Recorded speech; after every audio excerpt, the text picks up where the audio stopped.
বন্ধুরা, টুকিটাকি বেড়ানো চ্যানেলে আপনাদের সবাইকে স্বাগতম।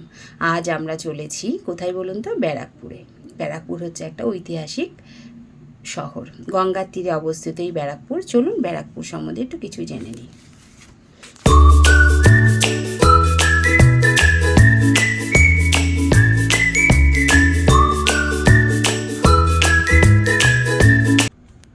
এই থেকে 4টের সময় বেরিয়ে পড়লাম ব্যারাকপুরে যাব বলে। আমরা কর্তাগিনী দুজনে আজকে হচ্ছে বাইক ট্যুরে যাচ্ছি।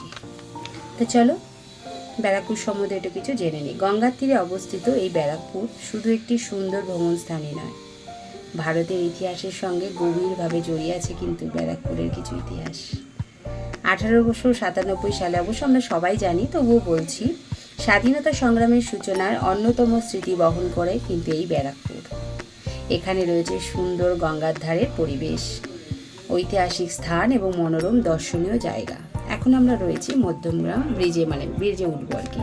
হৃদয়পুর থেকে আমরা মধ্যমগ্রাম ব্রিজে উঠছি। আমরা এখন যাব সোদপুরের দিকে। আজকে আমরা গেছিলাম ব্যারাকপুরের মঙ্গল পাণ্ডে পার্কে, গেছিলাম অন্নপূর্ণা মায়ের মন্দিরে, আর গেছিলাম হচ্ছে যেটা 3 পয়সার ঘাট, সেখানে। এখন কোথায় আছি বলো তো? সোদপুর। সোদপুরের ব্রিজের নিচে ডান দিকে চলে গেল ব্যারাকপুর, বাঁ দিকে চলে গেল বেলঘরিয়া, সোজা চলে গেল সোদপুর। আমরা সোদপুর ট্রাফিক মোড় ধরে আমরা যাব ব্যারাকপুর। এখন আমরা রয়েছি সোদপুরে। সোদপুরের জঞ্জাট দেখে তোমরা বুঝতে পারছো সোদপুর ব্রিজের আগে রয়েছি আমরা। তা হচ্ছে চলো ব্যারাকপুরটা ঘুরে আসি। ব্যারাকপুর শুধু ভ্রমণ স্থান নয়, ঐতিহাসিক অনেক ঘটনাই ব্যারাকপুরের সঙ্গে জড়িত। সেটা আমরা ইতিহাসে অনেকেই পড়েছি, অনেকে জানি। তবে আমি যতটুকু জানি তোমাদের মধ্যে শেয়ার করার চেষ্টা করব।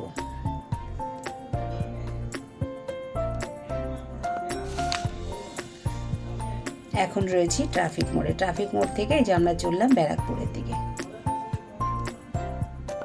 এই যে ব্যারাকপুর সোদপুর ট্রেন্ডস। বিকেলবেলাটা বেশ ভালো লাগছিল, বেশ হালকা হালকা রোদ ছিল, বেশ আবহাওয়াটাও ভালো ছিল। প্রচণ্ড গরম, কিন্তু বাইকে যাচ্ছি বলে বেশ ঠান্ডা লাগছে। আর ওই দূরে দেখা যাচ্ছে ওটা হচ্ছে গির্জার মোড়।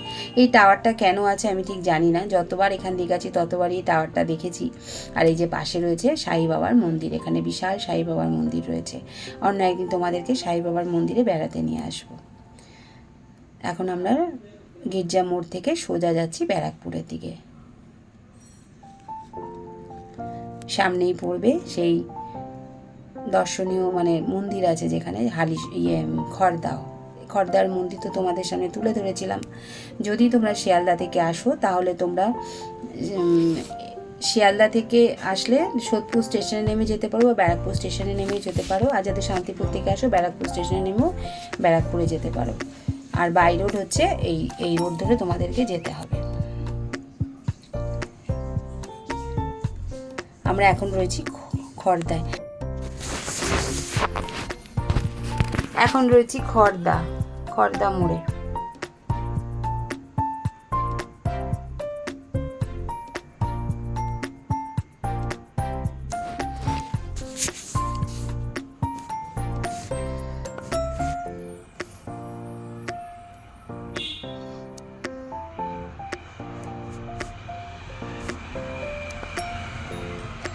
খড়দা তো তোমাদের আগে নিয়ে গেছিলাম শ্যামরাওজির মন্দিরে। খড়দা হচ্ছে প্রচুর মন্দির আছে, অনেক দর্শনীয় স্থান আছে গঙ্গার পার। খড়দাতে গেলেও তোমরা অনেক কিছুই দেখতে পারবে। তোমরা যদি বাই রোড আসো তাহলে দমদম থেকে ওই বাস ধরে তোমরা চলে আসবে ব্যারাকপুর ডানলপ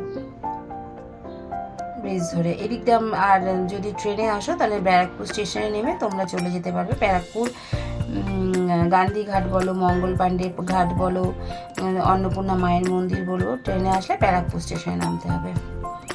এখন রয়েছে টিটাগড়। টিটাগড় কেন বিখ্যাত জানো তো? বা জামা কাপড়ের জন্য। এখানে যত কম দাম কম রেঞ্জের জামা কাপড় এই টিটাগড়ে পাওয়া যায়, এর জন্য আমি বিখ্যাত বললাম।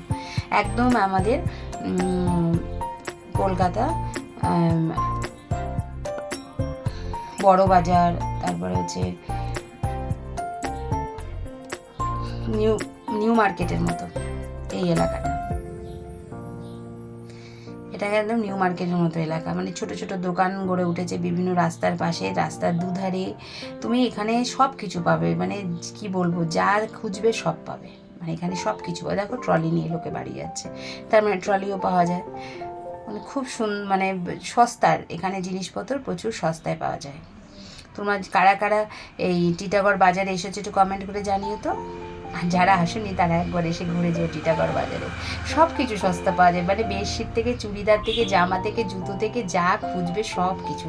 তবে এই মানে এই যে দেখতে পাচ্ছ, এই যে এত লোকের ভিড়, এত দোকানপাট, এই আর কদিন বাদে দেখতে পারবে না। সব সরকার থেকে বলেছে উঠে যেতে হবে, তাদেরকে ভ্যান নিয়ে এসে বাজারে মানে বিক্রি করতে হবে, এবার বাড়ি দিনের শেষে বাড়ি ফিরে যেতে হবে। এখন আমরা ঢুকে গেছি সেই ব্যারাকপুরের দিকে। আর ব্যারাকপুর আসলে এত ভালো লাগে, এইখানটা তো এমনি জানো যে ব্যারাকপুর ক্যান্টনমেন্ট আছে, ব্যারাকপুর হচ্ছে পুলিশ ভবন আছে, তারপরে মিলিটারিদের অফিস আছে, সব কিছুই আছে ব্যারাকপুরে। আর তার সাথেও আছে একটা মা গঙ্গা, মানে গঙ্গা নদী আছে। আর দেখো, এই দেখো আমার পিছন থেকে এখন আমরা হচ্ছে চিড়িয়া মোড় দিয়ে ঢুকে যাচ্ছি, মানে চিড়িয়া মোড় দিয়ে আমরা এখন যাব শেওড়াফুলি ঘাটের দিকে। আমরা এখন চিড়িয়া মোড় থেকে এই যে ভেতরের দিকে ঢুকছি, এটা হচ্ছে চিড়িয়া মোড়। এরপরে আমি আর ভিডিও তুলিনি, কেন বলো তো, মানে ভিডিও তুলিনি একটাই কারণ, সেখানে হচ্ছে তোমরা সবাই যেন প্রশাসনিক ভবন রয়েছে, মিলিটারিদের ক্যাম্প রয়েছে, মানে একটা সরকারি এলাকা, সেখানে একটা সেফটি আছে।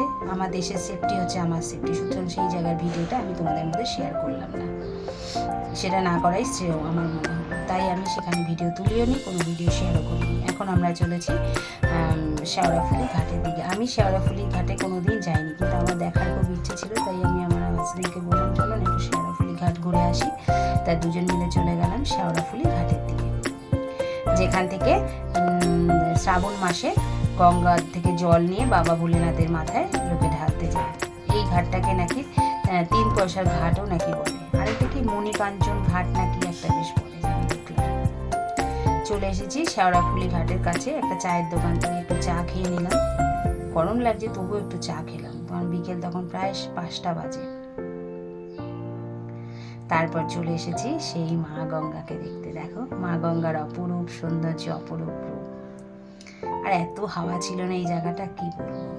এই মনে হয় এই জায়গাটা মানে বন্ধ হয়ে গেছে, এখান দিয়ে মানে পারাপার করে না লোক। ওই পাশে দেখলাম কাউন্টার করেছে, পাশ দিয়ে সব লোক যাতায়াত করছে। প্রথম একটু ভিডিও তুলতে ভয় পাচ্ছিলাম, কিন্তু পরে আবার সাহস করে তুললাম। আমরা দুজন মিলে এখানে বেশ কিছুক্ষণ দাঁড়িয়ে সময় কাটিয়েছি আর মা গঙ্গার হাওয়া খেয়েছি, এত ভালো লাগছিল না। আর ওই পাড়টা হচ্ছে শেওড়াফুলি, দেখতে পাচ্ছ নদী, গঙ্গার উপকূলে কত ঘর বাড়ি ফ্ল্যাট গড়ে উঠেছে। আর এখানে প্রচুর মানে ভেসেল চলছে আর কি, মানে নৌকো তো না, এখন ভেসেল। আর এখানে গঙ্গার সব নিয়ম, মানে কীভাবে পুজোর ফুল ফেলবেন না, সব নিয়মগুলো এই বোর্ডটার মধ্যে লিখে রেখেছে। এইগুলোও আমাদেরকে ফলো করা উচিত, কারণ আমরাই তো শহর নোংরা করি, তাই না। আর এই দেখুন সূর্যমামা মাথার উপরে। আর এই যে মা গঙ্গাকে দেখাচ্ছে, যে জেটি ঘাট, এই জেটি ঘাটটা বন্ধ হয়ে গেছে, এই জেটি ঘাট থেকে লোকজন যাতায়াত করে। দিনে তিনটে করে বোট চলে সারা, মানে সব সময় হাজার লোক এই পারাপার করছে, এই পার থেকে ওপারে।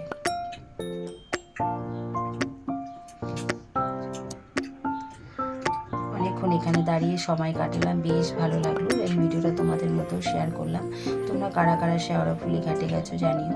শ্রাবণ মাসে এখানে প্রচুর লোকের ভিড় হয়, বাবার মাথায় সবাই জল ঢালতে যায়, আমরা সবাই জানি। তারপর ওখান থেকে চলে আসলাম মানে আমরা হচ্ছে মঙ্গল পাণ্ডে ঘাটের দিকে। আর দেখো কি সুন্দর সৌন্দর্য।